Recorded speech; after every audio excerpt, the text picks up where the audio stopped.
तो hello students, good morning. Welcome in CUT class, physics class. Last class में अपन ने पढ़ा था इलेक्ट्रिक फ्लक्स। फ्लक्स क्या होता है बेसिकली, जैसे मैंने आपको बताया था कि आपकी जो इलेक्ट्रिक फील्ड लाइन से जो फ्लो कर रही है उसके परपेंडिकुलर आप क्या करेंगे, इलेक्ट्रिक फील्ड लाइंस के परपेंडिकुलर आप एक सरफेस रखेंगे, सरफेस एरिया।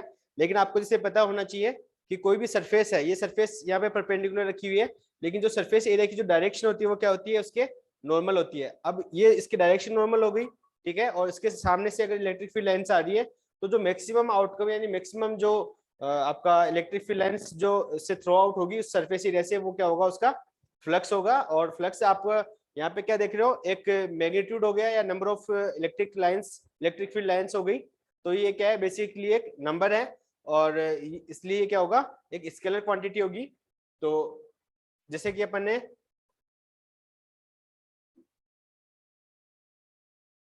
पढ़ा था लास्ट क्लास में, तो फाई इक्वल्स टू क्या हो जाएगा, E vector dot S vector. ठीक है, अभी जैसे अपने बात करते हैं इलेक्ट्रिक फील्ड लाइंस की, तो इस लाइन से अगर कोई एक सरफेस एरिया एस है और इलेक्ट्रिक फील्ड लाइंस ई है, अगर मैं यहाँ पे एक स्मॉल एलिमेंट लेता हूँ ds, तो इससे जो लाइंस फ्लो हो रही है, ये एंगल मैंने यहाँ पे थीटा लिया है, तो जिस एंगल पे ds एलिमेंट से जो dE या इलेक्ट्रिक फील्ड सेम रहेगा, ds है ये, ds वेक्टर सरफेस एरिया का, ये क्या आपकी इलेक्ट्रिक फील्ड लाइंस है। तो अब जो E डॉट एस वेक्टर है, मैंने जैसे बताया आपको कि इसमें आप जो मैक्सिमम क्या होगा, जब आप इसके परपेंडिकुलर इसको क्या रखेंगे, परपेंडिकुलर सरफेस एरिया को रखेंगे, यानी मैक्सिमम। जैसे आप एग्जांपल में देख सकते हो, जैसे मैंने आपको बताया था एक हाथ का एग्जांपल लेके कि अगर मेरी इलेक्ट्रिक फील्ड लाइंस ऊपर से आ रही है तो मैक्सिमम कब होगा, जब मेरा हाथ सीधा होगा, यानी कि ये इलेक्ट्रिक फील्ड लाइंस के सरफेस है वो क्या है, परपेंडिकुलर है, और इसकी जो डायरेक्शन है वो क्या है, इसकी नॉर्मल में हो गई, यानी सरफेस का जो डायरेक्शन है उसकी क्या होगा, नॉर्मल होगा। अगर मैं इसको वर्टिकल रखता हूँ तो वर्टिकल रखूंगा तो क्या होगा, अब सरफेस जो इलेक्ट्रिक फील्ड लाइंस है, अभी यहाँ पे पूरा पुंज आके गिरेगा तो मैक्सिमम होगा, और यहाँ पे क्या है, एक दो लाइंस आपकी निकलेगी। ठीक है, तो ये क्या हो जाएगा, इसका एक अलग अलग, ये क्या है, थीटा पे डिपेंड करता है। फ्लक्स क्या करेगा, आपका सरफेस एरिया और इलेक्ट्रिक फील्ड के बीच का जो एंगल है, एंगल पे डिपेंड करेगा। ठीक है, तो आप यहाँ पे देखेंगे फाई की डेफिनेशन से, phi equals to E S E dot, अगर मैंने सरफेस एलिमेंट ds लिया है तो हो जाएगा ds E vector dot ds vector. अब अगर मैं इसको डी फाई लेता हूँ, डी एस एलिमेंट से जो इलेक्ट्रिक फील्ड लाइंस निकल रही है, यानी जो फ्लक्स है वो क्या होगा, आपका डी फाई होगा। अब अगर मुझे टोटल फाई चाहिए तो फाई का मैं क्या करूंगा, डी फाई का इंटीग्रेशन करूंगा। ठीक है, तो ये हो जाएगा आपका E vector dot ds vector का इंटीग्रेशन। ठीक है, और अगर आप डॉट का साइन हटाएंगे तो क्या हो जाएगा, क्या हो जाएगा, टोटल ई ds cos थीटा। सरफेस का आप टोटल जो सरफेस एलिमेंट है ds, इसका इंटीग्रेशन पूरा टोटल क्या है, आपका सरफेस s है, तो यहाँ पे हो जाएगा आपका es cos थीटा। अब आपको कहीं भी पूछ ले किसी भी सरफेस एरिया को कि इसका आपको फ्लक्स पूछ ले तो आपको फॉर्मूला क्या यूज लेना है, es cos थीटा। अब आपका थीटा क्या डिपेंडेंट रहेगा, अगर आपका मानो कि थीटा एंगल है वो s और इसके बीच में 90 डिग्री है, जो अपन ने बोला कि मैक्सिमम आउटकम क्या होगा आपका, हाँ मैक्सिमम आपका क्या होगा, जब इसके सरफेस एरिया आपका क्या होगा, परपेंडिकुलर होगा, और जो फ्लक्स यानी सरफेस की जो डायरेक्शन है वो क्या होगी, इसके इलेक्ट्रिक फील्ड की डायरेक्शन में होगी, यानी नॉर्मल होगा।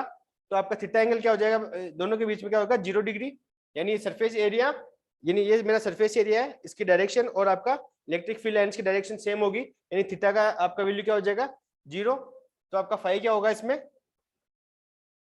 When theta equals to 0 degree, तो phi equals to es when theta equals to 90 degree, phi आपका क्या हो जाएगा, 0 0, और थीटा अगर आपका लिया मैंने 180 डिग्री, तो आपका फाई क्या हो जाएगा, माइनस का es। ये सब डिपेंड किस पे कर रहा है, कॉस थीटा पे, क्योंकि कॉस थीटा पे cos 90 का वैल्यू कितना होता है 0, cos 180 का वैल्यू कितना होता है -1। तो आपका जो इलेक्ट्रिक फील्ड लाइंस और जो आपका सरफेस है इसके बीच में जो आपका एंगल है वो क्या करेगा, इलेक्ट्रिक फ्लक्स को क्या करेगा, डिफाइन करेगा। तो ये सब आपको ध्यान में रखना है। और बाकी हम आप इस पे बहुत सारे एग्जांपल्स करने वाले क्वेश्चंस वगैरह। जो लास्ट टेस्ट हुआ था हिंदी और इंग्लिश मीडियम के, तो आपका हिंदी मीडियम के हमने 20 क्वेश्चंस का टेस्ट दिया है, जो आपका ओनली इलेक्ट्रिक फील्ड और इलेक्ट्रिक चार्ज पे डिपेंडेंट है सारे, उस पे बेस्ट क्वेश्चंस हैं।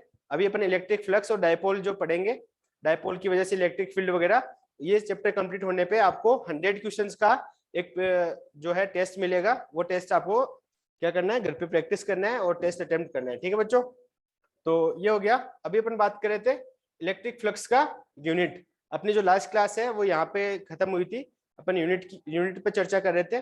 तो इलेक्ट्रिक फील्ड क्या है, बेसिकली ई और एस इलेक्ट्रिक फील्ड और क्या है, सरफेस एरिया। इलेक्ट्रिक फील्ड और क्या है, सरफेस एरिया। तो इलेक्ट्रिक फील्ड क्या होता है, बेसिकली इलेक्ट्रिक फील्ड है आपका force per unit charge. Force per unit charge है ना। अच्छा मुझे रिशिता आप बताएंगे चार्ज का यूनिट क्या होता है, चार्ज का यूनिट अनम्यूट करके बोलो, चार्ज का यूनिट क्या होगा, मात्रक क्या होगा रिशिता। ओके कौन बताएगा, विजय। अच्छा एक बार के लिए आप सारे बच्चे वीडियो ऑन करो, आप पढ़ने के लिए बैठे हो। अपन बात करें इलेक्ट्रिक फील्ड की, इलेक्ट्रिक फील्ड क्या है, फोर्स पर यूनिट चार्ज। तो आपका फोर्स का यूनिट क्या होता है, फोर्स का आपका यूनिट होता है न्यूटन, और आपका चार्ज का क्या हो जाएगा, एम्पियर इंटू सेकेंड। ठीक है, तो इलेक्ट्रिक फील्ड का क्या, सॉरी आपको क्या करना है इसमें, चार्ज का डायरेक्ट आप कूलम ले सकते हो। ठीक है, चार्ज का डायरेक्ट कूलम ले सकते हो। तो आपका इलेक्ट्रिक फील्ड का क्या हो जाएगा, न्यूटन पर कूलम, न्यूटन पर कूलम। और सरफेस आपका सरफेस क्या होता है, 2D में होता है, तो सरफेस को आप क्या लिखोगे, मीटर स्क्वायर। तो आपका क्या है, न्यूटन पर कूलम मीटर स्क्वायर, या फिर आपका है वोल्ट पर मीटर, और आपका मीटर स्क्वायर मल्टीप्लीकेशन में आएगा तो क्या हो जाएगा, वोल्ट इंटू मीटर। ये आपके क्या है, फ्लक्स का यूनिट है, मात्रक है। ठीक है बच्चों, इसके बाद पढ़ेंगे अपन फ्लक्स की विमा, डायमेंशन। अच्छा चलो जल्दी से आप मुझे डायमेंशन निकाल के बताओ, डायमेंशन निकाल के बताओ सारे बच्चे।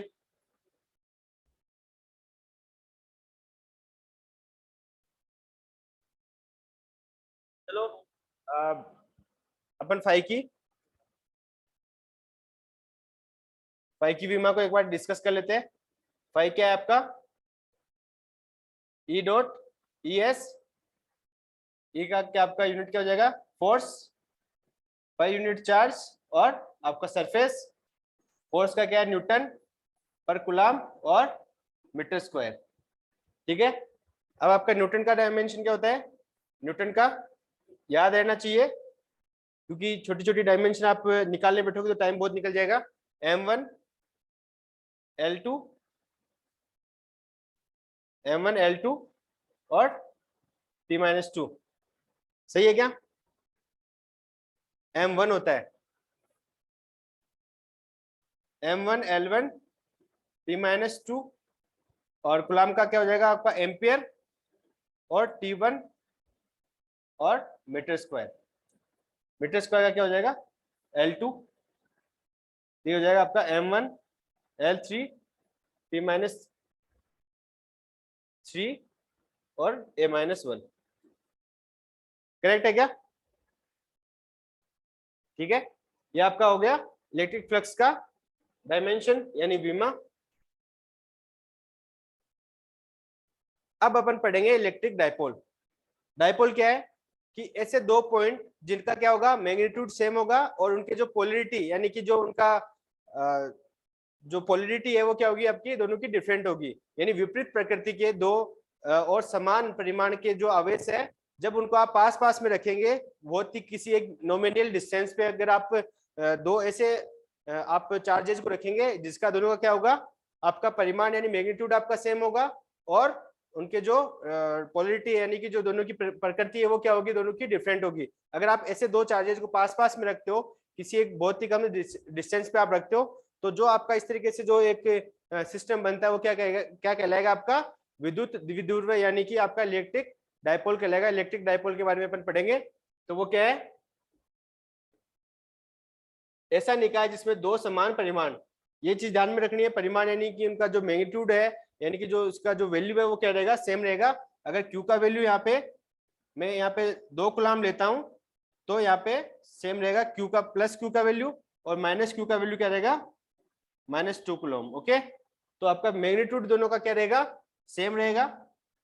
विपरीत प्रकृति यानी एक पॉजिटिव रहेगा आपका, एक क्या रहेगा आपका नेगेटिव रहेगा, वाले आवेश अल्प दूरी पर उपस्थित हो विद्युत द्विध्रुव कहलाता है। इसके एग्जांपल है NaCl H2O और HCl। इस तरीके के जो आपके परमाणु होते हैं वो क्या होते हैं, विद्युत द्विध्रुव होते हैं, और दोनों के जो उनके बीच में डिस्टेंस होती है वो क्या होती है, बहुत कम होती है। ठीक है बच्चों,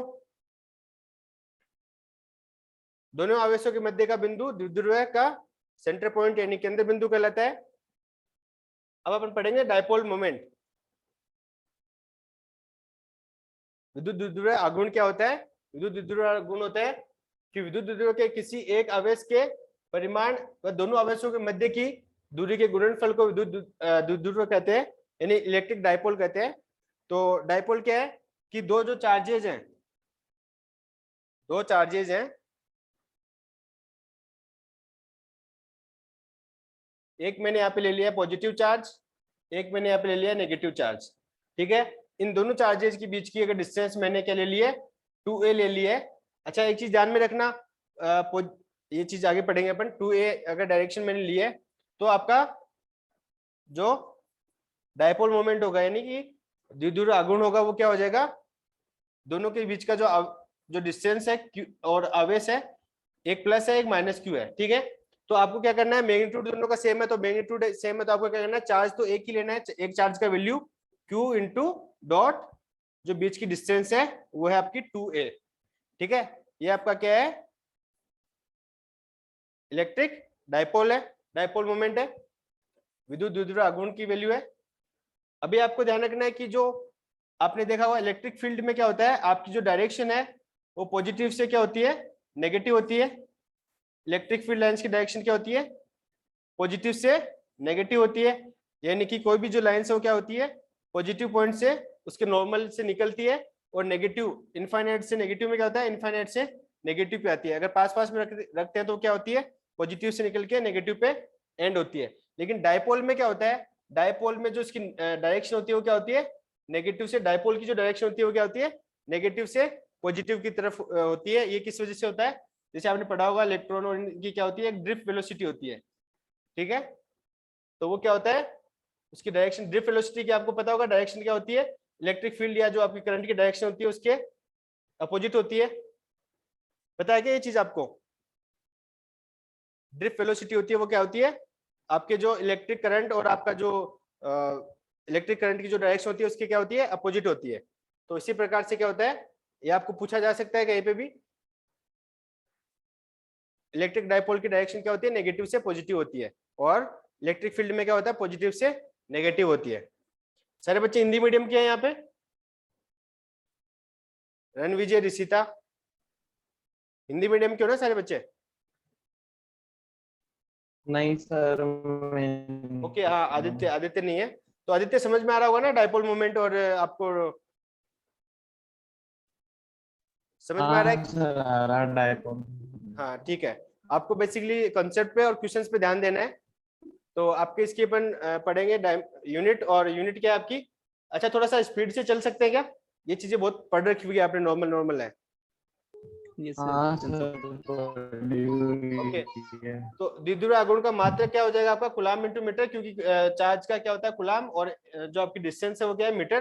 तो इसकी डायमेंशन हो जाएगी L1 T1 और A1। आदर्श द्विध्रुव ऐसा कुछ होता नहीं है, ठीक है, लेकिन फिर भी एक आइडियल कंडीशन क्या होती है कि ऐसा द्विध्रुव जिसमें आवेश लगभग अनंत परिमाण का तथा आवेशों के मध्य की दूरी लगभग शून्य हो, आदर्श द्विध्रुव कहलाता है, इसे बिंदु द्विध्रुव भी कहते हैं। ठीक है, कि यानी इसमें क्या बोला गया है कि जो चार्ज है उसका क्या वैल्यू, जो उसका मैग्नीट्यूड है वो तो क्या होना चाहिए, इनफाइनाइट होना चाहिए, और जो उनके जो दोनों के बीच की जो डिस्टेंस है वो डिस्टेंस क्या होनी चाहिए, लगभग 0 के बराबर होनी चाहिए। लेकिन आपको पता है कि रिपल्सन होता है पॉजिटिव, और सॉरी रिपल्सन नहीं होता है, लेकिन ऐसा डिस्टेंस है वो 0 नहीं हो सकती। अब मेन पॉइंट है अपन विद्युत द्विध्रुव के कारण उसकी एक्स पर तीव्रता, ये अपन पढ़ेंगे।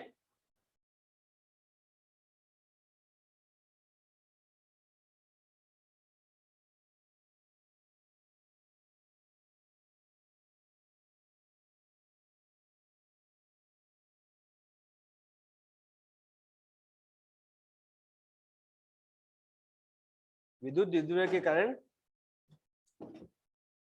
इलेक्ट्रिक डाइपोल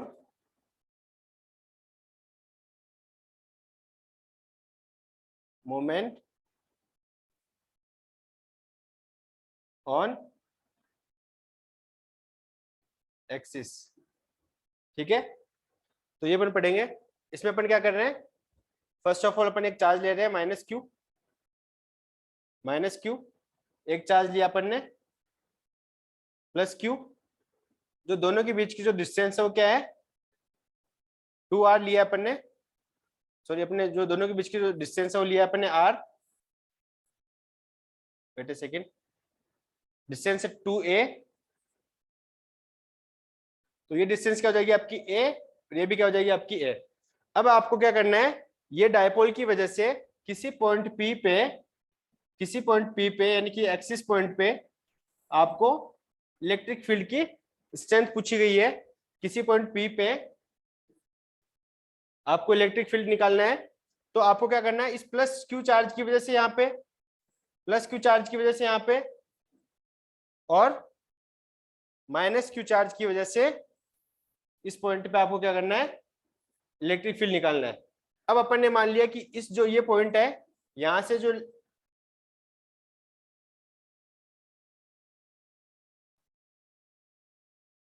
आपका जो मिड पॉइंट है, यहां से जो पॉइंट का आपका पी पॉइंट है उसकी डिस्टेंस क्या है r मैंने मान लिया। ठीक है, तो अब आपकी जो ये प्लस क्यू पॉइंट है, यहां से आपकी जो डिस्टेंस है ये वाली जो डिस्टेंस है वो क्या हो जाएगी आपकी r माइनस ए, और ये जो माइनस क्यू चार्ज है, माइनस क्यू चार्ज की वजह से जो इसकी डिस्टेंस हो जाएगी वो क्या हो जाएगी r, यानी कि ये डिस्टेंस आपकी r है यहाँ से यहाँ तक की, और ये क्या है आपकी r प्लस ए। ठीक है, आपको फुर्सत से बस आपको ये चीज, आपको जो डिस्टेंस है वो आपको क्या करनी है, ध्यान में रखनी है। अब इसके बाद में कुछ नहीं बचा है, इसके बाद में आपको क्या करना है, चीज ध्यान में रख ली। देखो प्लस क्यू चार्ज की वजह से ये जो डिस्टेंस वो क्या है, टोटल आपकी r है, और ये आपकी जो डिस्टेंस है ये वाली, ये सब ये कितनी है, a है, ये भी a है, ये भी a है। तो आपको ये आपकी a है, ये आपकी डिस्टेंस 2a है, और ये r है, तो आपकी ये हो जाएगी r माइनस ए, और एक हो जाएगी आपकी r प्लस ए। ठीक है, अब आपको क्या करना है, दोनों की वजह से इलेक्ट्रिक फील्ड का डायरेक्शन निकालना है, तो मैं यहाँ लिखूंगा E due two plus Q charge, तो आपका क्या हो जाए, इलेक्ट्रिक फील्ड क्या होता है K Q upon are square, R क्या है, दोनों के बीच की डिस्टेंस, तो आपका K plus Q upon R minus A का स्क्वायर। यह हो गया आपका equation number 1। E due to minus Q charge, ये आपका के क्यू अपॉन आर स्क्वायर, यहाँ पे क्यू का वैल्यू भी क्या है minus Q upon R plus A का स्क्वायर।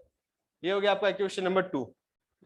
अब दोनों की वजह से आप जब ऐड करेंगे तो क्या हो जाएगा, E टोटल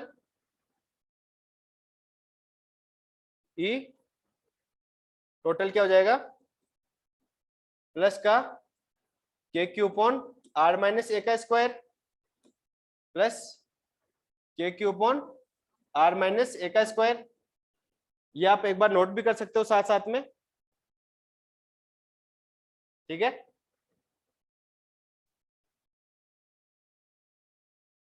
वैसे नोट करने की जरूरत नहीं है, लास्ट में जो आपका टर्म आएगी यानी एक्सिस पे और आपकी जो वर्टिकल जो उसका होगा इलेक्ट्रिक फील्ड डायपोल की वजह से, दोनों में आपको एक रिलेशन रहेगा और एक आपका डायरेक्ट फॉर्मूला रहेगा, उस पर बेस्ड आपको क्या करना है, क्वेश्चंस करना है। तो ई टोटल क्या हो जाएगा आपका के सर वो माइनस मिलेंगे ना, क्या? सर वो माइनस मिलेंगे ना। हाँ ये माइनस होगा ना, यस सर। तो के क्यू आपका कॉमन आ जाएगा, आप 1/r-a square minus 1/r, sorry ये आपका होगा माइनस, ये होगा प्लस, ठीक है, r+a का स्क्वायर, ठीक है। तो के क्यू दोनों का आप सोल्व करेंगे तो ठीक है, इससे आप डिवाइड कर रहे हो r+a का square minus r minus a का स्क्वायर, ठीक है। कैलकुलेशन तो आपको इतनी तो आती होगी, इसको अपन अगर यहाँ पे सोल्व करते हैं, 1 मिनट, इसको ऊपर ले लेते हैं थोड़ा सा इस स्टेप को, ये आपका हो जाएगा के क्यू, ये हो रहा है यहाँ पे A square minus B square को आप यहाँ पे ओपन कर लेंगे, सॉरी ए प्लस बी और ए माइनस बी, तो ये हो जाएगा आपका आर स्क्वायर प्लस ए square plus 2ar minus R square minus ए स्क्वायर और माइनस माइनस क्या हो जाएगा प्लस 2ar, ठीक है। तो ये आपका कैंसिल आउट हो रहा है यहाँ पे, और नीचे आपका क्या है r माइनस ए स्क्वायर और r प्लस ए स्क्वायर, यानी आप इसको ले सकते हो,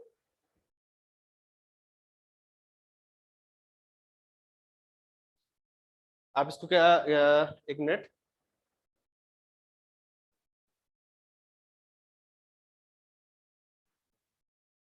आपको ए प्लस बी और ए माइनस बी को आप क्या लिखेंगे, ए प्लस बी और ए माइनस बी क्या होता है A square minus B square, तो आप आर स्क्वायर माइनस ए स्क्वायर का होल स्क्वायर कर देंगे, तो आपका के क्यू यहाँ पे बच गया आपका 4ar upon are square minus A square का होल स्क्वायर, ठीक है।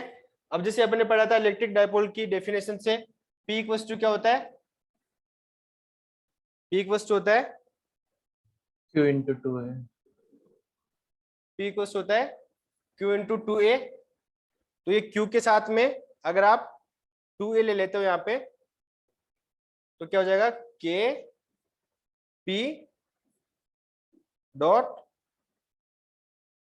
R, और साथ में क्या है 2a बच जाएगा यहाँ पे, और आर स्क्वायर माइनस ए स्क्वायर का होल स्क्वायर। अब आपको पता है कि जो दोनों डायपोल है, डायपोल के बीच की जो डिस्टेंस है a, अपन ने ऑलरेडी बोला कि आपका क्या है एक आइडियल जो डायपोल होगा वो क्या होगा, जो दोनों के बीच की डिस्टेंस क्या रखनी है आपको, बहुत मिनिमम रखनी है। तो r का वैल्यू क्या हो जाएगा आपका, अगर आप एक केस लेते हो उसमें, ग्रेटर देन है। अगर आप इसमें केस लेते हो कि r is greater than a, ठीक है, तो आर स्क्वायर का वैल्यू तो और भी ए स्क्वायर से क्या हो जाएगा, बहुत ज्यादा हो जाएगा, तो आपका डायपोल जो ई टोटल है वो क्या हो जाएगा, आप यहां लिखेंगे 2k p vector dot r vector upon, इसको आप r की पावर 4 लिख सकते हो, ए को क्या किया अपन यहाँ पे नेग्लेक्ट कर दिया है, या p डॉट r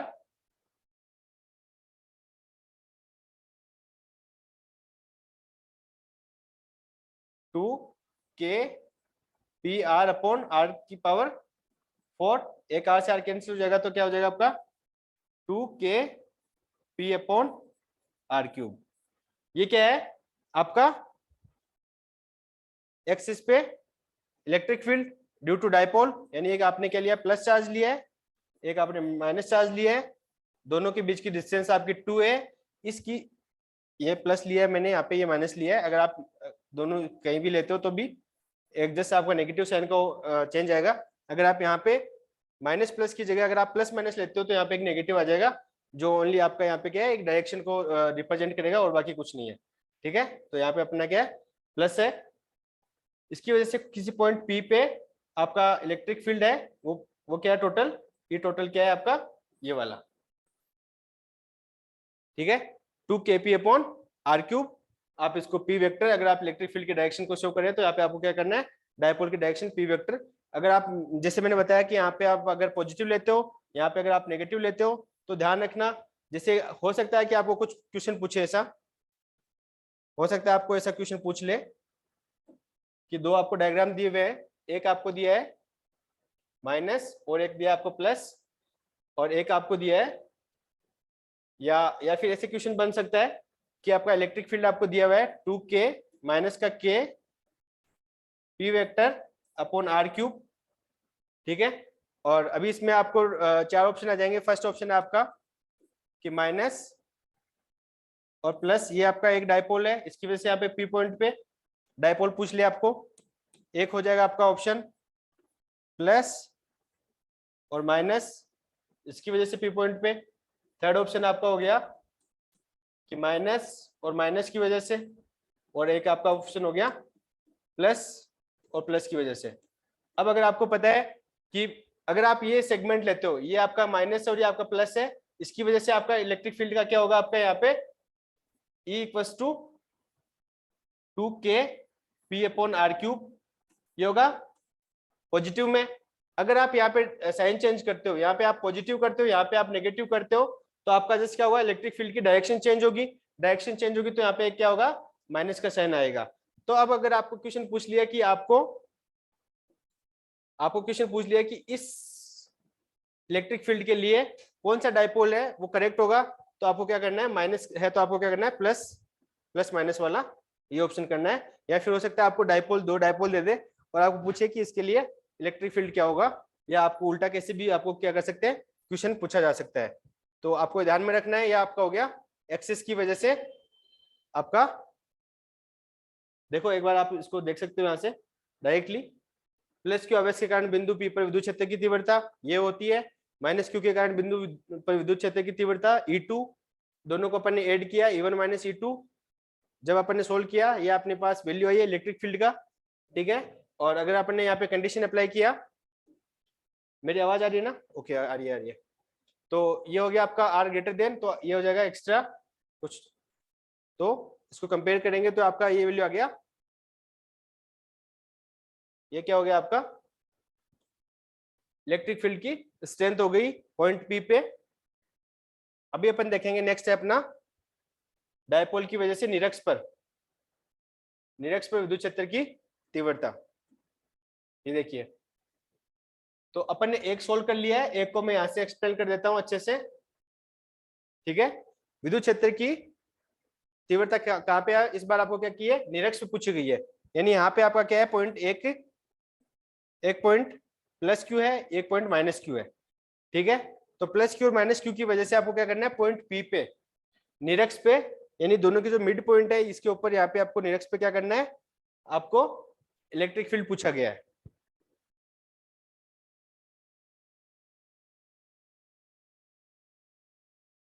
तो जैसे अपने पहले पढ़ा था एक्सिस पे इलेक्ट्रिक फील्ड, और इस बार आपको क्या करना है, एक्सिस की बजाय यहाँ पे आपको क्या है, P पॉइंट यहाँ पे दिया गया है। अब आपको मैंने बताया था कि इलेक्ट्रिक फील्ड आपको क्या है, कि जो इलेक्ट्रिक फील्ड क्या होता है, फोर्स पर यूनिट चार्ज होता है। जो आपका टेस्ट चार्ज होता है वो क्या होता है आपका, हम मोस्टली अपन क्या करते हैं, पॉजिटिव चार्ज लेते हैं। जो टेस्ट चार्ज होता है electric field force per unit charge Q0 जो लेते हैं वो अपन पॉजिटिव लेते हैं। अब अगर पॉजिटिव ले रहे हैं तो आपका क्या होगा, अब आप यहां से देख सकते हो, एक मिनट,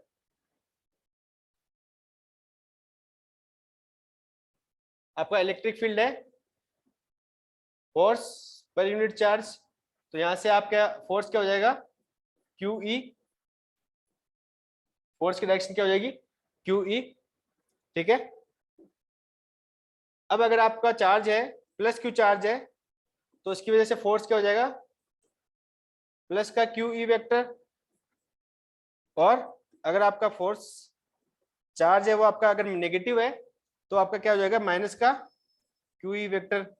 अब यहाँ पे मैग्नीट्यूड तो चार्ज का चेंज हुआ है, लेकिन और इलेक्ट्रिक फील्ड की डायरेक्शन है वो क्या रहेगी, इलेक्ट्रिक फील्ड की जो भी कोई आपने डायरेक्शन ली है, ठीक है, तो आपका फोर्स क्या होगा, उसके नेगेटिव डायरेक्शन में होगा, यानी उसके अपोजिट होगा, यानी यहाँ पे आपका क्या हो जाएगा, फोर्स माइनस क्यू ई हो जाएगा। तो इसको, इस कंसेप्ट को अपन यूज में लेते हुए क्या करेंगे, उसके वर्टिकल पे, वर्टिकल पॉइंट जो पी है वहां पे अपन इलेक्ट्रिक फील्ड फाइंड आउट कर रहे हैं। तो यहाँ पे आप समझिए इस चीज को, यहाँ पे क्या है आपका पी पॉइंट पे इस पॉजिटिव चार्ज की वजह से आपका जो प्लस क्यू ई है, फोर्स या इलेक्ट्रिक फील्ड की जो डायरेक्शन है प्लस का क्यू ई, तो आपका इलेक्ट्रिक फील्ड हो जाएगा ऊपर की तरफ E1, और आपका जो चार्ज माइनस क्यू है, माइनस क्यू की वजह से आपका जो इलेक्ट्रिक फील्ड की डायरेक्शन है वो क्या होगी, माइनस क्यू की तरफ होगी E2, यानी कि इसकी जो डायरेक्शन है वो क्या होगी, नीचे की तरफ होगी। अब आप यहाँ पे देख रहे हैं कि अगर यहाँ पे एक मैं पॉइंट मानता हूं, अगर मैं यहाँ पे एक पॉइंट मानता हूं, एक मैं यहाँ पे जैसे आपकी ये लाइन है इसके पैरेलल में एक लाइन यहाँ पे लेता हूँ, अगर मैं इसके कंपोनेंट लूंगा तो यहाँ पे क्या हो जाएगा, ये अगर मैंने एंगल थीटा लिया है, ये भी एंगल मेरा क्या है, थीटा एंगल है, ठीक है, जैसे कि अपन ये थीटा लिया हुआ है, तो यहाँ पे जो लाइन्स होगी ये भी एंगल थीटा होगा, ये भी एंगल थीटा होगा। तो इस इवन पॉइंट पे, इस पॉइंट पे आपको क्या करना है, आपके कंपोनेंट क्या आएंगे, एक्सिस पे और निरक्स पे, दोनों पे पॉइंट आएंगे। तो ये जो पॉइंट है इसका कंपोनेंट एक्सिस पे क्या होगा, E1 cos थीटा, और इसका कंपोनेंट यहाँ पे क्या होगा इस तरफ, वो होगा E2 cos थीटा। अभी आपका E1 का जो है y एक्सिस पे क्या हो जाएगा, E1 sin थीटा, और नीचे की तरफ क्या हो जाएगा आपका E2 sin थीटा। ये समझ में आया सबको, ये समझ में आया क्या, ये सिर्फ समझ आ रहा है। ठीक है। अब E1 E2 sin थीटा हो जाएगा। अब आपने देखा कि आपके जो चार्जेस का मैग्नीट्यूड है वो सेम होगा, तो इलेक्ट्रिक फील्ड का अगर चार्ज का आपका मैग्नीट्यूड सेम है तो इलेक्ट्रिक फील्ड का स्ट्रेंथ भी क्या होगा आपका सेम होना चाहिए। तो इलेक्ट्रिक फील्ड का स्ट्रेंथ सेम है तो आपका E2 sin थीटा और E1 sin थीटा वो क्या हो जाएगा आपस में क्या हो जाएगा, कैंसिल आउट हो जाएंगे दोनों, ठीक है। तो आपका जो टोटल रिजल्टेंट जो इलेक्ट्रिक फील्ड का जो स्ट्रेंथ है वो क्या रहेगा आपका, ओनली क्या रहेगा, एक्सिस में रहेगा। आप E1 cos थीटा और E2 cos थीटा को दोनों को ऐड करेंगे तो आपका टोटल क्या हो जाएगा, ई टोटल हो जाएगा 2E cos थीटा। अगर आपको मैंने यहाँ पे क्या लिया है, E1 इक्वल टू E2 लिया है, तो आपका क्या हो जाएगा 2E cos थीटा। अब अपन इसको आगे थोड़ा सा देख लेते हैं, ठीक है बच्चों। देखा आपने माइनस क्यू की वजह से आपका क्या हो जाएगा, इलेक्ट्रिक फील्ड है, हाँ यहाँ पे आपका जो पॉइंट है दोनों के बीच की जो डिस्टेंस है वो क्या है आपकी, जो दोनों के बीच की डिस्टेंस है वो 2A है, और तो मिड पॉइंट पे क्या हो जाएगा आपका, ये डिस्टेंस हो जाएगा आपका A, और यहाँ से आपकी जो डिस्टेंस है वो ये है R। पॉइंट O से आपकी जो P पे जो डिस्टेंस है वो क्या हो जाएगी आपकी R। तो आपका ये डिस्टेंस क्या हो जाएगा R² प्लस A²। तो आप पॉइंट माइनस क्यू की वजह से आपको क्या करना है, KQ/R, तो आपको R का वैल्यू क्या करना है, पुट करना है यहाँ पे जस्ट, और R यहाँ पे दोनों पे सेम रहेगा, यहाँ पे भी R² प्लस A² होगा, और यहाँ पे भी क्या होगा R² प्लस A² होगा। तो यहाँ हो जाएगा KQ/R² प्लस A², और E2 माइनस क्यू की वजह से भी क्या हो जाएगा KQ/R² प्लस A²। दोनों का मैग्नीट्यूड सेम होगा, दोनों का क्या होगा मैग्नीट्यूड है वो सेम होगा, ठीक है। ये देखो अपने कंपोनेंट जो लिए थे, तो ये क्या है आपका E1 sin थीटा और E2 sin थीटा, ये दोनों को एक दूसरे को क्या करेंगे, कैंसिल आउट करेंगे। ये एंगल की वजह से आपका 2E cos थीटा, ये आपका टोटल रिजल्टेंट है वो इलेक्ट्रिक फील्ड आ जाएगा। अब आपको क्या करना है, E का वैल्यू पुट कर देना है, E का वैल्यू आपको क्या करना है, यहाँ पे पुट करना है ये वाला। तो E का क्या है, दोनों का मैग्नीट्यूड सेम है, KQ/R² प्लस A², ठीक है। और यहाँ पे आपको क्या करना है, cos थीटा का वैल्यू पुट करना है। तो cos थीटा अपन कहाँ से लेके आएंगे, cos थीटा देखो यहाँ पे, ये अपने ट्राइंगल लिया, ये अपने ट्राइंगल लिया, एक मिनट, ये देखो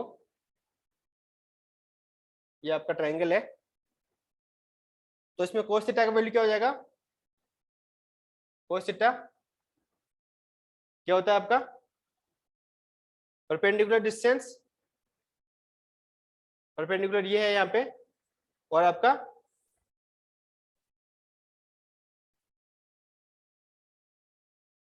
ये हो जाएगा करंट, ये वाली डिस्टेंस, तो ये हो जाएगा आपका a upon are square plus A square का under root.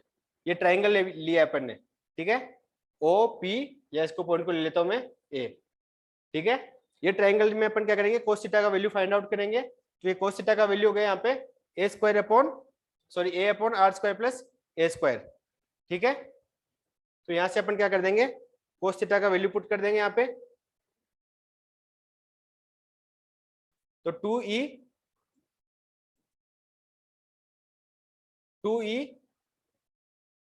Even cos theta, तो 2 का वैल्यू हो गया इवन का, और कोस थीटा का वैल्यू अपन यहाँ पे पुट कर दिया। जब आप इसको फाइंड आउट करेंगे, सोल्व करेंगे, तो q इक्वल्स 2a को अपन यहाँ पे p लिया है, और आर स्क्वायर प्लस ए स्क्वायर की पावर 3/2 हो गया। अगर आपको r को फिर से आप ग्रेटर देन की वो कंडीशन लगाएंगे, तो यहाँ पे p अपॉन r क्यूब हो जाएगा। अब आपने देखा होगा कि पहले आपका जो इलेक्ट्रिक फील्ड था निरक्स पे, वो क्या था आपका, जो एक्सिस पे था वो था 2k p vector upon r cube, electric field जो था ऑन एक्सिस। और यहाँ पे क्या आ रहा है आपका इलेक्ट्रिक फील्ड, यहाँ पे क्या आ रहा है के p vector upon r cube. तो ये जो आपका इलेक्ट्रिक फील्ड है वो इसके क्या है 2 टाइम्स है। तो यहाँ पे अपन ने लिख दिया कि ए एक्सिस पे क्या हो जाएगा आपका 2 टाइम्स, और उसका जो निरक्स पे होगा, निरक्स क्या है इसका वर्टिकल पॉइंट यानी पी पॉइंट पे आपका है। तो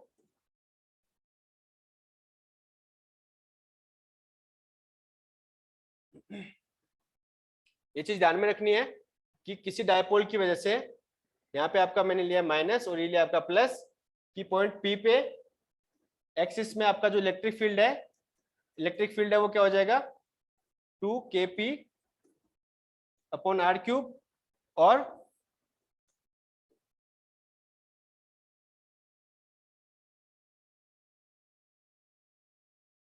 ये पॉइंट O है, ये R है, ये E1 वेक्टर है आपका, ये आपका E2 वेक्टर है। तो इस पॉइंट P पे जो आपका इलेक्ट्रिक फील्ड होगा वो क्या है आपका K P vector upon R cube. अगर मैं इसको E1 और इसको E2 लेता हूं, तो आपका E1 क्या है 2 टाइम्स ऑफ E1 वेक्टर, ठीक है। समझ में आया सभी को, समझ में आया क्या? Yes sir. ऋषिता समझ में आ रहा है? Yes sir. ओके, अपन पढ़ेंगे डायपोल का फिजिकल सिग्निफिकेंस, ठीक है। तो वो क्या है हिंदी में एक बार पढ़ के सुना देता हूं मैं, फिर आपको समझा दूंगा। अध्रुवीय अणु, वे अणु जिनके धनायनों और ऋणायनों के केंद्र संपाती हो अध्रुवीय अणु कहलाते हैं। यानी कि इनके जो पॉजिटिव एंड नेगेटिव जो आपके जो चार्जेज है, उनके जो दोनों का जो सेंटर पॉइंट है अध्रुवीय अणु के, जो नॉन पोलराइज जो एटम्स होते हैं, नॉन पोलराइज एटम्स कौन से होते हैं? नॉन पोलराइज एटम्स ऐसे एटम्स जिनका जो पॉजिटिव एंड नेगेटिव जो आपका सेंटर पॉइंट्स होते हैं, जो धनावेश और ऋणावेश होते हैं, यानी कि उनका सेंटर पॉइंट क्या होगा सेम होगा। यानी कि आप उनका पता नहीं कर सकते कि ये पॉजिटिव है, पॉजिटिव का पॉइंट कौन सा है, नेगेटिव का कौन सा है, दोनों क्या होंगे सेम होंगे। तो इस टाइप के जो एटम्स होंगे वो कौन से होंगे? नॉन पोलर एटम्स होंगे, नॉन पोलराइज। और जो पोलराइज एटम्स होंगे उनका क्या होगा धनावेश और जो ऋणावेश है दोनों के जो सेंटर पॉइंट्स है वो क्या होंगे जो डिफरेंट होंगे। तो ये क्या है, जैसे इसके एग्जांपल आपको पूछा जाए तो CO2 और CH4, और जो ध्रुवीय पोलर एटम्स है वो क्या होंगे H2O, NaCl और HCl, ठीक है। तो अब आपको ये चीज यहाँ से पता चल रही है कि आपका अगर जो नॉन पोलर एटम्स होंगे तो उनका पॉजिटिव और नेगेटिव चार्जेज है, उनका अगर सेंटर पॉइंट सेम है, तो सेंटर पॉइंट सेम है तो दोनों का जो डायपोल होगा वो कैसे पॉसिबल होगा? डायपोल के लिए क्या होना चाहिए? सेंटर पॉइंट्स आपके डिफरेंट और बीच में कोई एक आपकी जो डिस्टेंस होती है, यानी Q/2 जो अपन डिस्टेंस लेते हैं। अब डिस्टेंस दोनों में अगर है ही नहीं तो आपका क्या होगा, जो नॉन पोलर एटम्स होंगे वो क्या होंगे डायपोल मोमेंट नहीं रखेंगे, वो उनका जो डायपोल मोमेंट है वो 0 होगा, ठीक है। इसी प्रकार क्या है अध्रुवीय अणु पर बाह्य विद्युत क्षेत्र लगाने पर वे ध्रुवीय अणुओं में बदल जाते हैं, अर्थात उनमें द्विध्रुव आघूर्ण उत्पन्न हो जाता है। यानी कि अगर आप दो पॉइंट है यानी CO2 यानी या फिर CH4 है, अगर इस पे आप अगर बाह्य कोई एक्सटर्नल फोर्स लगाते हो, एक्सटर्नल फोर्स लगा के आप इनके जो सेंटर पॉइंट सेम है उनको पोलराइज आप कर सकते हो, अलग अलग करोगे तो उनका जो डाइपोल मोमेंट है वो क्रिएट हो जाएगा, यानी आपका डाइपोल मोमेंट वहां पे क्या हो जाएगा, क्रिएट हो जाएगा। ठीक है बच्चों, तो ये इसके नॉर्मल पॉइंट्स हैं। अब अपन बात करेंगे कि ये कोई यूनिफॉर्म इलेक्ट्रिक फील्ड है, इस पे अपन ने क्या रखा है, एक डाइपोल को रखा है। तो डाइपोल की वजह से जो बलागुण क्या होगा, ठीक है रीना बेटा, इस टाइम पे कौन कौन क्लास में आता है? 9:30 से 10:30 अपनी क्लास का टाइमिंग वैसे हो गया है, और अपना जो लास्ट पॉइंट बचा है इसमें डाइपोल मोमेंट की वजह से, ठीक है। और इसके बाद में पढ़ेंगे अपन, ये अपन ने पढ़ चुके हैं ऑलरेडी, लास्ट जो कंटिन्यूस चार्ज डिस्ट्रीब्यूशन है, लाइन, सरफेस और वॉल्यूम, ये अपनी फर्स्ट क्लास में अपन डिस्कस कर चुके हैं। एक बार एक बिट ऑफ मोमेंट के लिए अपन फिर से इसका रिवाइज कर लेंगे, ठीक है। और ये रिवाइज करने के बाद में आपका जो लास्ट टॉपिक है वो है गॉसियन सरफेस। गॉसियन सरफेस की ये जो डेफिनेशंस और जो आपकी प्रॉब्लम्स है, गॉस लॉ क्या है, बेसिकली गॉस लॉ ने क्या बताया आपको कि जो अपन ने जो फ्लक्स आउट होता है अपना किसी सरफेस से, वो अपन ने क्या पढ़ा था, phi equals to integration e dot ds पढ़ा था अपन ने। तो गाउस ने एक शॉर्ट टर्म में क्या बोला कि कोई एक ऐसा सरफेस लेंगे अपन जिसमें से जिस सरफेस में जितना टोटल चार्ज है, जो जितना एनक्लोज चार्ज है, समेशन क्यू, वो क्या होगा, फाई क्या होगा, समेशन क्यू के 1/ε0 टाइम्स मल्टीप्लीकेशन में होगा, वो क्या होगा, उसका टोटल फ्लक्स होगा। ये वाली डेफिनेशन से विद्युत क्षेत्र में स्थित किसी बिंदु बंद काल्पनिक पृष्ठ से संबंध विद्युत फ्लक्स का मान बंद पृष्ठ में उपस्थित कुल आवेशों का 1/ε0 गुणा होता है। यानी कि किसी जो गॉसियन सरफेस अपन लेंगे, उस सरफेस में जितने भी एनक्लोज चार्जेज है, वो चार्जेज का 1/ε0 टाइम्स क्या होगा आपका, एप्सिलॉन क्या है यहाँ पे, निर्वात की विद्युत यानी कि परमिटिविटी ऑफ फ्री स्पेस, ठीक है। तो उसके मल्टीप्लीकेशन में क्या होगा आपका इलेक्ट्रिक फ्लक्स है, वो क्या होगा, थ्रू आउट होगा। तो ये गाउस ने एक शॉर्ट में बताया था। तो इस पे अपन क्या करेंगे, कुछ प्रॉब्लम सॉल्व करने वाले हैं। ये कल की क्लास में ये चैप्टर एंड हो जाएगा आपका। कूलॉम के नियम से अपन ने ये सब पढ़ा है। तो इसकी वजह से भी विद्युत क्षेत्र का कोई एक अपन इन्फिनिट जो एक लाइन जो अपना है कंडक्टर है, उसकी वजह से आप इलेक्ट्रिक फील्ड देखेंगे, और एक सिलेंडर की वजह से अपन पढ़ेंगे, और एक स्फीयर की वजह से अपन पढ़ेंगे। ये क्यों, कोई चार्ज सीट है, चार्ज सीट की वजह से इलेक्ट्रिक फील्ड, और ये है आपका लास्ट एक स्फीयर, ठीक है। ये आपका स्फीयर है, स्फीयर की वजह से। अच्छा, आज फिजिक्स की क्लास एक शाम को और लेके इस चैप्टर को खत्म कर सकते हैं क्या? हाँ सर, कर दो। आज एक शाम को एक क्लास और लेके, एक साथ में तो ज्यादा हो जाएगा। तो ये चैप्टर आज शाम को एक क्लास लेके इसको खत्म कर देते हैं चैप्टर को, फिर अपन इस पे टेस्ट लेते हैं 100 क्वेश्चंस का, ठीक है। आज शाम को एक क्लास लेते हैं और शाम को इस क्लास को अपन खत्म करते हैं। अब बात आती है आपकी आज की केमिस्ट्री की क्लास, ठीक है। केमिस्ट्री की क्लास भी तो है ना आपकी।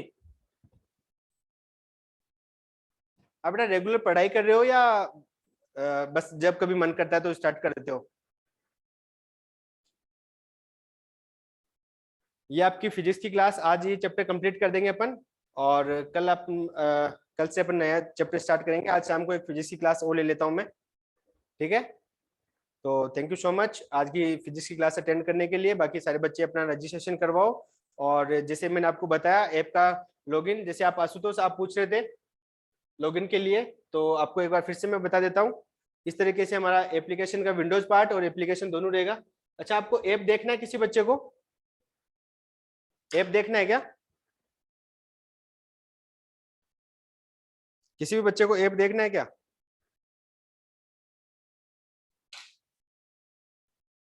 एक मिनट के लिए मैं आपको हमारा जो एप्लीकेशन है वो आपको दिखा देता हूँ।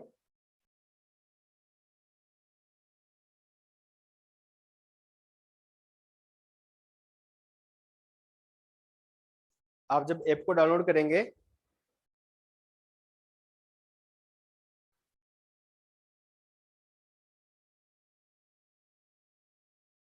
एक मिनट ओपन कर रहा हूं मैं।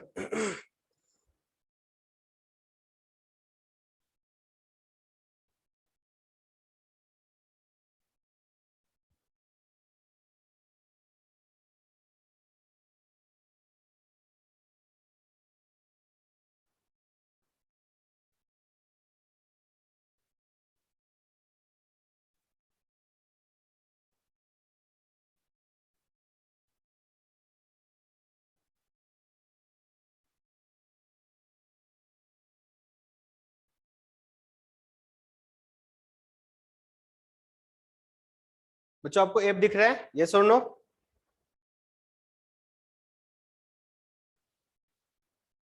आपको एप्लीकेशन दिख रहा है क्या? हाँ सर। ठीक है, तो ये आपका जैसे फोन में ऐप रहेगा, फर्स्ट आपका टेबल लर्निंग का एक बार के लिए अपन देख लेते हैं। तो फिजिक्स में जैसे आपका chapter first electric field and charge, तो आप जैसे इसको ओपन करेंगे, यहाँ पे आपकी पीपीटीज जैसे ओपन रहेगी इस तरीके से। साथ में अगर आपको वीडियोस देखने हैं तो आप नीचे जो वीडियोज का सेक्शन है यहाँ पे जाएंगे, यहाँ पे टोटल आपके लेक्चर्स वीडियोज रहेंगे, और वीडियोज के बाद में आपका उस चैप्टर से रिलेटेड स्टडी मटेरियल, तो यहाँ पे आपके formula seat, solve example, others case based जो आपके क्वेश्चंस होते हैं, और एनसीईआरटी के सॉल्यूशंस और चैप्टर के नोट्स, ये सारे आपके नोट्स रहेंगे। ये आपका लर्निंग पार्ट है। जैसे अपन बात करते हैं लाइव क्लास की, तो लाइव क्लास कहाँ पे है इसमें, ये रहा लाइव क्लास का ऑप्शन। तो जैसे आप लाइव क्लास में जाएंगे, यहाँ आपके शेड्यूल क्लासेज है, ये क्लासेज आप यहाँ से क्या करेंगे, डायरेक्ट आप बुक कर सकते हो। बुक करके जैसे मैंने कोई भी क्लास बुक करी है, बुक करने के बाद में आप शेड्यूल में जाएंगे, तो शेड्यूल क्लासेज में आपको यहाँ से क्या क्या करना है, डायरेक्ट आप ज्वाइन कर सकते हो क्लास को। ये आपके लाइव क्लासेज का फीचर है, और इसमें टेस्ट आप यहाँ पे टेस्ट दे सकते हो। टेस्ट हिस्ट्री जैसे अपन चेक करते हैं कोई भी, तो ये आपके ऑलरेडी टेस्ट हो चुके हैं इतने। और इसके बाद अपन बात करते हैं, इसमें एक जो सबसे अच्छा पॉइंट है वो है कॉन्सेप्ट बिल्डर। वो आपके कॉन्सेप्ट को कैसे किस तरीके से इम्प्रूव करता है, वो है कि फर्स्ट आपको जैसे आपने फिजिक्स चूज किया, आपने अपना चैप्टर चूज कर लिया, आदित्य एंड बाकी जो बच्चे हैं, फिरोज है क्या यहाँ पे, मैंने फर्स्ट चैप्टर चूज करके मैंने स्टार्ट किया है। तो इस तरीके से जैसे आपके पास में क्वेश्चन आ जाएगा, ठीक है।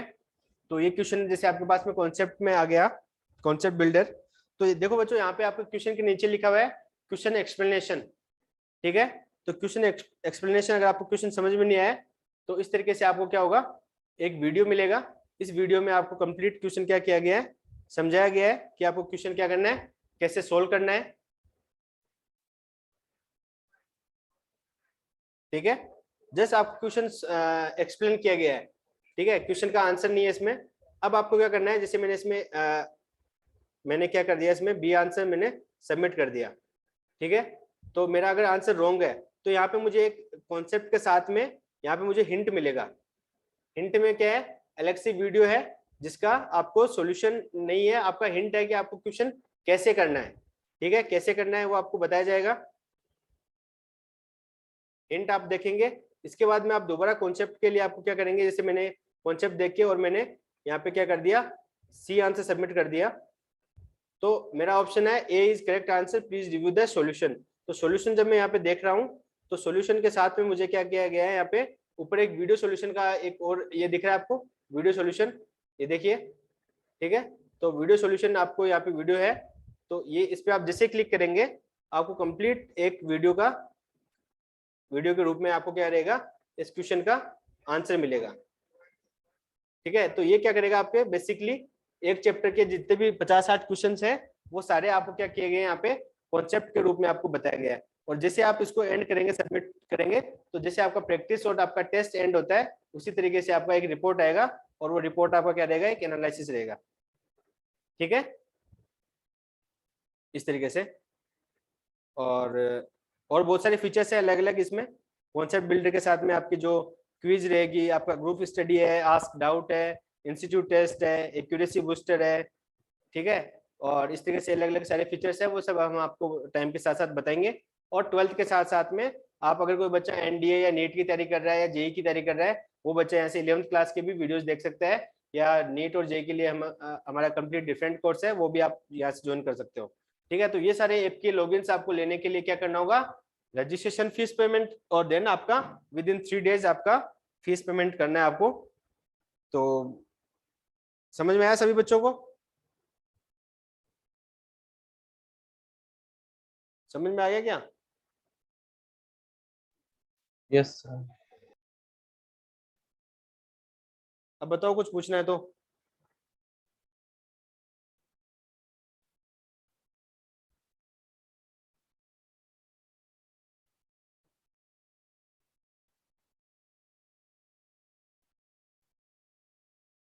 कुछ पूछना है आपको? सर ऑफलाइन क्लासेस भी चल रही है। हाँ, ऑफलाइन क्लासेस चल रही है ना। ऑफलाइन में हमारे बच्चे जो सीबीएसई के कुछ बच्चे हैं 10-11 बच्चे, वो 2 तारीख से उनका एग्जाम हो जाएगा, तब आएंगे। और कुछ हिंदी मीडियम के बच्चे हैं, वो कह रहे हैं कि सर वो बच्चे आएंगे तो हम आएंगे। तो ऐसे करके 15-20 बच्चे हैं जो ऑफलाइन के लिए जिन्होंने रजिस्ट्रेशन करवाया था, तो वो 2 या 3 जून से स्टार्ट करेंगे आना। आप आना चाहेंगे ऑफलाइन कोई बच्चा? आदित्य, आप कहाँ से हो? मैं सर बेटा आपका नेटवर्क बहुत इश्यू रहता है, आपको क्लासेस तो प्रॉपर समझ में आ जाती है ना?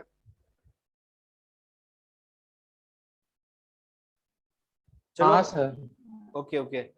तुम जब बोलते हो तो थोड़ा सा वॉइस आपका बहुत स्लो स्लो आता है, कट होके। तो ऐप अच्छा लगा क्या आपको आशुतोष?